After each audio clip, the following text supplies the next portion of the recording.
I have always been a massive regarding horror. When I was like 10 years old, I had nightmares for months from watching a small piece of Friday the 13th. Yet for some reason, I always got pulled back in, starting with Five Nights at Freddy's, then some analog horror, and most recently, and my favorites, psychological horror. Today, we're gonna look at what makes psychological horror so thrilling to watch, analyzing 5 of my favorites, and trying to find out what made them so terrifying, by placing the horror we get from them on this beautiful grid I made, where this left side means the piece gets its horror from the human psyche, and the right side means it gets the horror from the control section, and the middle is a bit of both. As we get further into the video, you and me both will start to understand what these two categories include. Just before we get into the video though, if you enjoy at any point, please subscribe as it helps me out a ton. With that said though, we're starting this video with one of the most notorious ones on here. Quick warning just before that, spoilers for all these 5 coming up, with some pretty disturbing stuff upcoming as well. For the people who don't know, DDLC is a meta horror game disguised as a dating sim, released in 2017, with one of its characters, Monica, breaking the 4th wall in some of the most unique ways possible. Because although the game starts out pretty tame, near the end of the first act we find out that Sayori is suffering from depression, and that Monica might have something to do with it.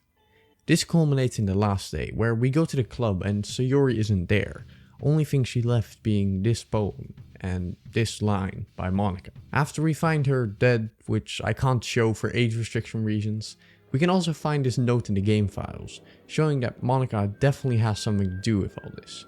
The note reading, "This would probably be a lot easier if I just deleted her." She's the one who's making this so difficult after all.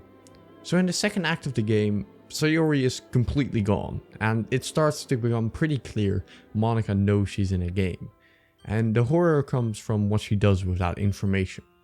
Starting with turning Sayori more depressed in the first act, but in the second act of the game it starts to get more extreme, with Monica outright controlling what the others say, or even appearing in front of text boxes. Then in the third act, she goes out all out, calling you by your name and even recognizing if you are recording or streaming. This all is scary because it makes you feel powerless. It takes away what makes a game, being the fact that you can influence it with your choices. It takes away all your control and hands it over to this maniacal character who supposedly just wants to love you. Now, Doki Doki Literature Club is super unique and so interesting to look at, and in terms of which category it gets its horror from, it's pretty obvious that it's far into the control section, making this one pretty easy to place. Now, the next one I want to analyze is the oldest one in this video, and one of the highest regarded horror movies of all time, with The Shining.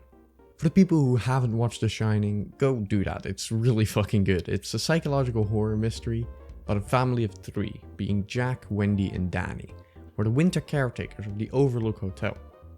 The previous caretaker went mad and killed his family with an axe, for no apparent reason. Once at the hotel, everyone quickly leaves and the family is totally isolated in this huge hotel, where slowly but surely, the hotel starts revealing some supernatural elements, and Jack slowly but surely starts going crazy. You're distracting me, and it will then take me time to get back to where I was. The fear here comes from a lot of different factors. The scene where Danny finds the twins is one of the most infamous scenes in horror. The acting and the soundtrack are a huge part of its unnerving feel. The isolation of this huge hotel is a big one. But for me, most of the horror came from Jack slowly becoming crazy, as we see him turn to madness and turn to the hotel for advice. We see Jack interact with his family in weirder and weirder ways. He gets a dream about murdering his family and cutting them into pieces. He starts to get more aggressive, lash out more erratically. I'm not gonna let you fuck this up. We really see him get to the darkest parts of his mind, and it's so creepy to see. This is also when the hotel really starts showing some tricks, as it creates an entire party, and the ghost of the previous caretaker, who's supposed to be dead, starts antagonizing Danny and Wendy, manipulating Jack into feeling hatred towards them. Now we don't know who or what is actually doing any of this, and it never gets explained throughout the movie, trying to really play into the fear of the unknown. When Jack finally snaps though, it's terrifying, because we have seen the process of him going crazy. We have seen what is driving him to do this. We know how far he's gone, and we know what his goal is.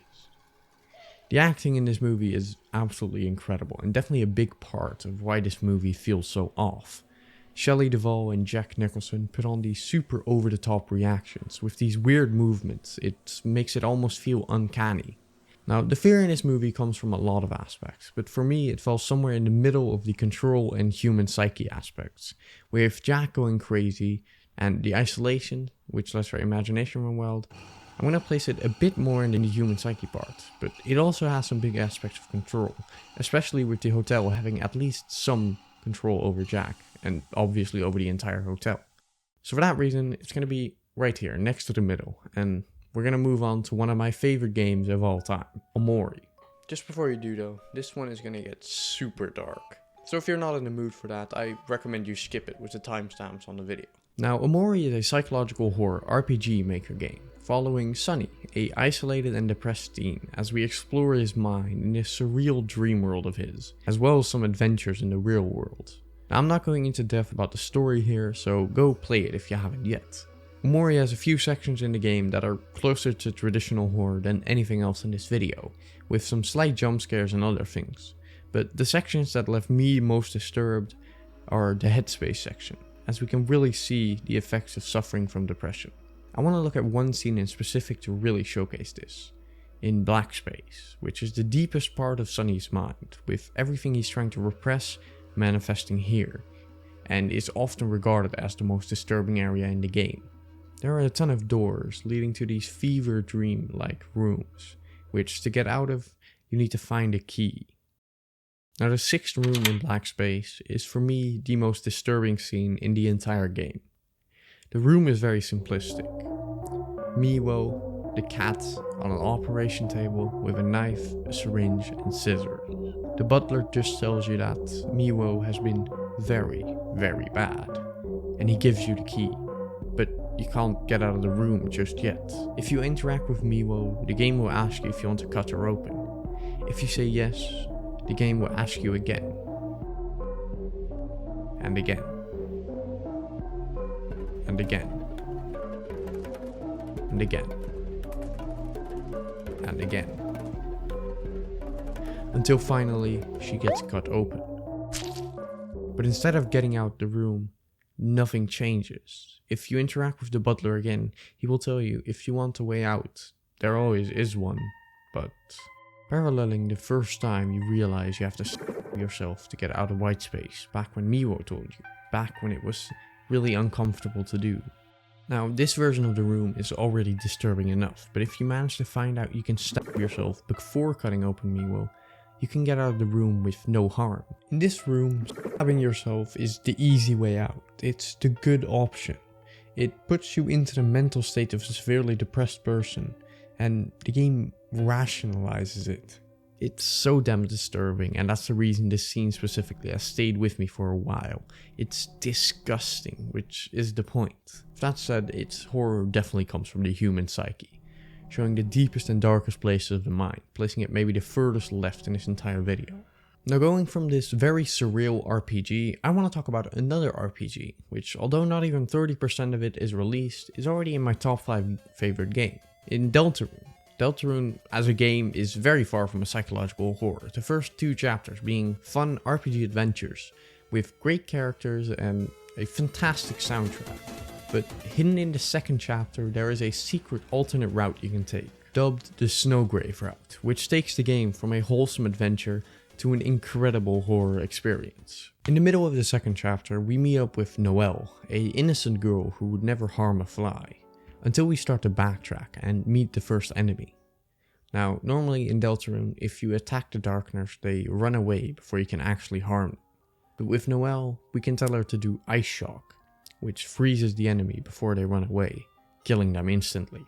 This already sets up an incredibly unsettling scene, finally giving us the option to actually make an impact, finally making our choices matter. But just giving us the option to kill isn't that disturbing. What makes the real difference here is how these choices actually get made. Because as said before, Noelle wouldn't hurt a fly without some encouragement.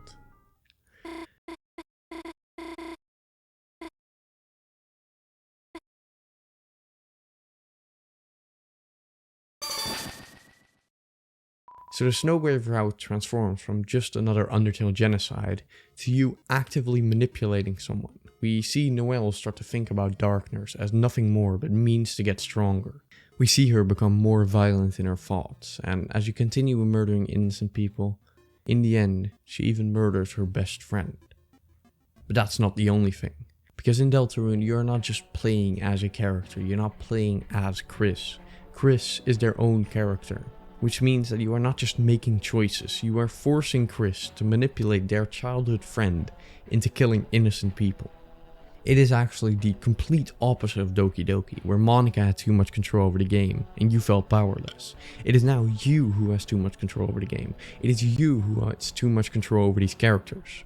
I mean, you are literally controlling Chris in every sense of the way, while also manipulating Noelle in the process. Doki Doki took the concept of a game and reversed it, taking all the control away from you. Deltarune does the opposite. It takes the concept of choice in a game and turns it up to 11 by not just having you play a character, but by controlling someone. Now, I made a longer video breaking the Snowgrave route down in more detail, so go watch that if you're interested. That said, this will be placed alongside Doki Doki in the control section, if only a bit more left, because it does explore the consequences of this manipulation, as we read Noelle's thoughts at some points, seeing how it's changing her as well. So it's definitely also on the human psyche side of things. The Silence of the Lambs is the only horror movie that has ever won an Oscar for Best Picture. The Silence of the Lambs. And rightfully so. The movie is based around Clarice, a female detective trying to catch Buffalo Bill, and to achieve that she gets the help of Hannibal Lecter, a psychopath who is in prison for also being a serial killer who ate his victims. Before we even get to the first encounter with Hannibal, he is talked about as this psychopath, a monster, but that he is also very smart and Believe me, you don't want Hannibal Lecter inside your head. When we see him for the first time, he is just standing there and starts having a regular conversation with Clarice. Morning. As this scene goes on though, we get a more and more uncomfortable feeling, as we realize Hannibal is starting to get into Clarice's head, slowly taking control of the conversation and gaining some power or control over Clarice. Throughout the movie, this power dynamic is an important piece of Hannibal's plan, and it leaves him feeling absolutely terrifying, because we know that at any point in this movie, he is only doing something for his personal gain. Right after this scene, we find another major part of the horror in this movie. The camera is on her point of view, and we see how objectified she gets as a female in this male-dominated workplace. But more than just see it, we experience it. Everyone looking straight at the camera, making it feel really unnerving. This type of horror is also not very fitting for either of our two categories. You could argue it's part of the human psyche, but in my opinion, this deserves an entire new category, which is the societal commentary. If we put on the societal commentary lens and look back at what we have already analysed, it is not quite as present in OMORI or Deltarune, nor is it really there in DDLC. And with The Shining, there are some very background elements about the American history, with some people saying that the movie represents the genocide of Native Americans, although it's not nearly as prevalent as in The Silence of the Lambs. Further into that movie, we start trying to explore the mind of serial killers, so to find Buffalo Bill, exploring the very darkest parts of the human psyche, while still maintaining that tension from the power dynamic between Clarice and Hannibal, and also the objectification of Clarice in the workspace. This movie even gets quite gory, and overall this movie has something from every section of the horror genre. So on our updated grid, I'm going to place this right in the middle, with the updated positions of the others as well, the height of them representing how much social commentary they include. With everything I talked about in this video, it makes psychological horror my favorite genre in all of media. If you've reached this part of the video, please subscribe as this is a new channel and it helps out a ton. And leave any thoughts you have in the comments below as I try to read everything and love to hear your guys' thoughts. That said, I'll see you in the next video.